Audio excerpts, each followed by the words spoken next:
प्राकृतिक सुन्दरताले भरिपूर्ण गोर्खा जिल्लामा समयको कालखण्डमा विभिन्न व्यक्तित्व, कलाकार, खेलाडी आदिहरू जन्मेका छन्। त्यसैमध्ये एउटा उपहार स्वरूप पाएको गिटारबाट सङ्गीतयार्तामा विभिन्न उतार चढाव सङ्घर्षहरू गरेर गोर्खा महोत्सव, कन्सर्ट, देउसी भैरो कार्यक्रमहरूमा गीत गाउँदै आफ्नो कलालाई आज नेपाली आइडल सिजन 6 को मञ्चमा भोटिङ राउन्डसम्म पुर्याउन सफल भएका छन् गोर्खाका शान। मेरो जितेन्द्र गुरुङ, अनि मलाई चाहिँ सबैले जिदान भनेर बोलाउनुहुन्छ। दौडको घोडा जस्तो लागिरहेछ मलाई।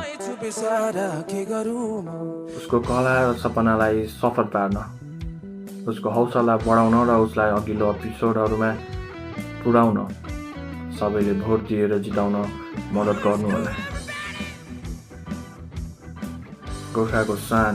एक गोर्खाली छोरा क्लास 11 मा हुँदा मञ्चमा गाउने मौका पाए र गाइदिए। देशले रगत मागे मलाई बलि चढाऊ। हौसला मात्र पाएन, 15,000 रुपियाँ पुरस्कारै पाए। वाह! नृत्य प्रशिक्षक आमा फुटबलर जिदानका यस्तो फ्यान कि छोराका नाममा जिदान जोडिदिए।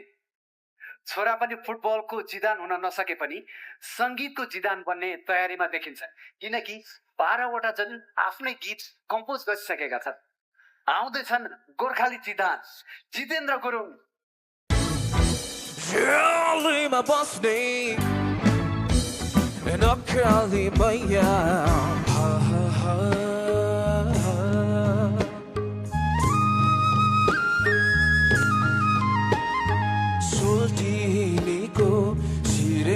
चन्द्रमा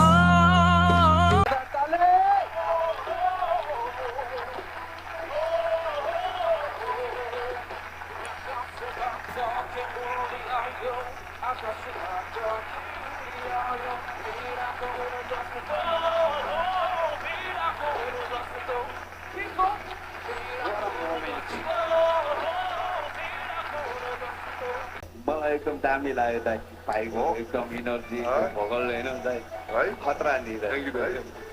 भगवान्ले नै सपोर्ट गरेर यहाँ हुन्छ नि त सबैजना होइन, तिमीलाई चाहिँ भगवान्ले हेरेको छ जस्तो लाग्छ। Thank you so much.